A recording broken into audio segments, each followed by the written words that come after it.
여러분 안녕하세요. 성공투자의 징검다리 교두보 시즌3 MC 김서은입니다. 최근 조선업계에서 수주 잭팟, 호황 사이클이 근접했다는 기사 많이 보셨을 겁니다. 심지어 LNG선, 암모니아선, 탱커 등 전 선종별 시장 상황이 긍정적이라고 하는데요. 그래서 최근 조선업계는 부르는 게 값인 공급자 우위 시장이라는 말이 있을 정도입니다. 그래서 오늘은 조선업 선종별로 시장 상황 자세히 체크해 보겠습니다.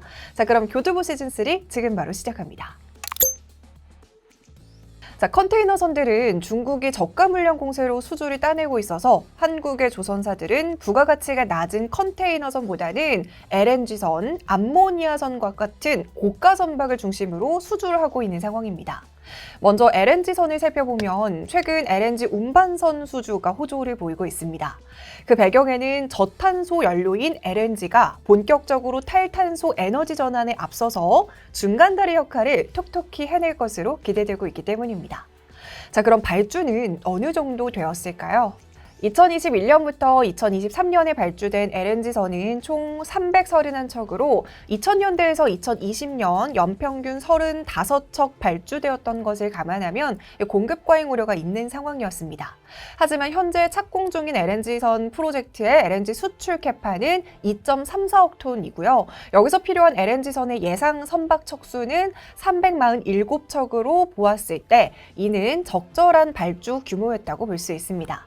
자, 이런 상황에서 앞으로 다양한 프로젝트에서 발생하는 LNG 수출 캐파, 그리고 제한 중인 프로젝트에서 발생되는 LNG 수출 캐파, 카타르 물량, 여기에 미국의 LNG 수출 역시 증가세를 보이고 있는 상황이거든요. 그래서 2030년까지는 LNG선에 대한 견조한 발주가 이어질 것으로 기대되고 있습니다. 자, 그럼 이어서 LPG나 암모니아선 시장 환경은 어떨까요? 통상 LNG선 발주 후에 6개월에서 12개월 후행해서 LPG선이 발주되는 것으로 미뤄봤을 때 LNG선 발주 모멘텀이 중장기적으로 견조하다는 것은 LPG선 발주 강세 역시 중장기적으로 지속될 수 있다는 것을 의미합니다. 또한 암모니아 선박 발주의 배경에는요, 먼저 지정학적 요인에 따른 물량 증가를 꼽을 수가 있겠습니다. 2020년을 기준으로 글로벌 암모니아의 생산 설비 규모 2.2억 톤 중 러시아가 차지하는 비중은 10.4%로 3위고요. 생산량 기준으로는 11%로 2위, 수출 기준은 16.7%로 2위입니다.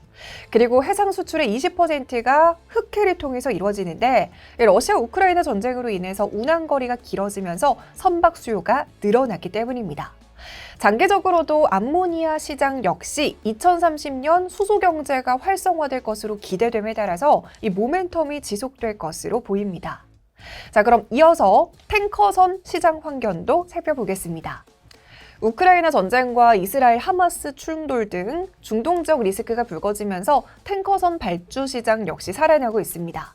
하지만 탱커의 수주 잔고와 선봉량은 10.5% 수준으로 1996년에서 2024년 평균은 18.54% 대비 아직도 낮은 수준입니다. 하지만 중국의 단납기 슬롯 소진, 즉 중국의 조선소의 생산 능력이 모두 소진이 되었기 때문에 국내 조선소로의 수주 그리고 발주가 증가할 것으로 예상되고 있습니다. 현재 VLCC 척당 선가는 1.3억 불 기준으로 수익성도 상당히 양호한 것으로 추정이 되고 있습니다. 자, 그럼 마지막으로 컨테이너선은 어떨까요? 사실 컨테이너선은 앞서도 말씀드렸듯 중국에서 저가 물량 공세를 하면서 K조선사들의 점유율이 점점 밀리고 있는 상황입니다. 그런데 이런 상황에서 중동의 지정학적 리스크, 파나마 운하 가뭄 등으로 고운임이 장기화되고 있는 상황이죠.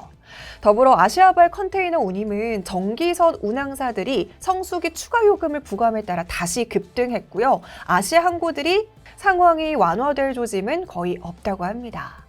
이 파나마 가뭄 지속, 중동 지역의 불안감 등으로 고운임이 장기화되고 있는데 이 조선사들의 수주 잔고가 컨테이너선 이외의 선종으로 지속해서 차다 보니까 불안감을 느낄 수가 있겠죠. 그래서 최근에는 K조선사들도 고객사의 컨테이너선 발주를 받고 있는 상황이고요. 수익성 또한 매우 우수할 것으로 기대되고 있습니다. 자, 이렇게 조선업 전반적으로 분위기는 좋은데 실적도 같이 좋아질 수가 있을까요? 자, 일단 실적의 변수가 되는 세 가지가 있는데요. 첫 번째로는 공사 손실 충당금입니다. 이 공사 손실 충당금이란 공사 과정에서 발생한 손실을 충당하기 위해서 지출한 금액이 적자를 기록했다는 의미인데요. 조선사마다 일부 차이가 있습니다. 먼저 HD 현대중공업그룹 조선사의 경우에는 해당 호선들에 대해서 이미 손실 처리를 해두었기 때문에 현재 공사 손실 충당금이 매출에서 차지하는 비중은 0%고요. 이 삼성중공업의 경우에는 공사 손실 충당금 발생 호선의 매출 비중은 2023년에는 40%에서 2024년에는 20%로, 그리고 2025년에는 5에서 10%대까지 급감할 전망입니다. 이어서 한화오션의 경우도 2023년에는 63%에서 2024년에는 30% 수준으로 2025년에는 0%에 근접하는 수준까지 감소할 것으로 전망됩니다. 자, 이어서 두 번째는 후판과 외주비입니다. 한중일 평균적인 후판 가격이 2021년 7월 대비 68% 정도 하락하면서 하향 안정화가 지속되고 있습니다.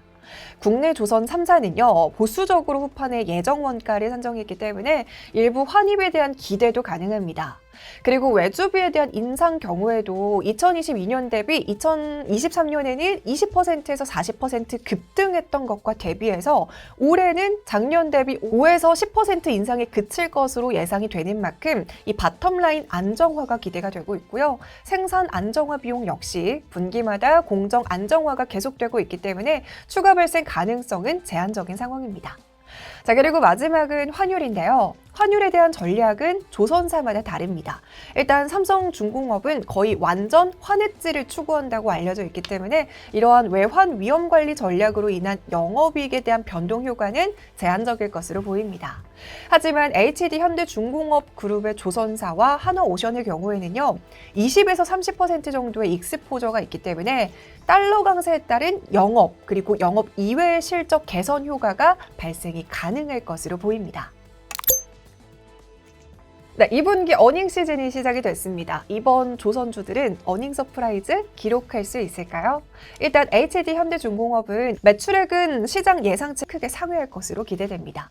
아무래도 수주가 크게 늘어난 영향인데요. 올해 6월 말을 기준으로 HD 현대중공업의 수주 달성액은 무려 64%를 기록 중에 있고요. 선종 발주 인콰이어리가 지속되는 상황이고요. 최근에 수주받는 선박의 경우 선종에 상관없이 하이 싱글 이상의 수익성을 가져다 줄 것으로 기대됩니다.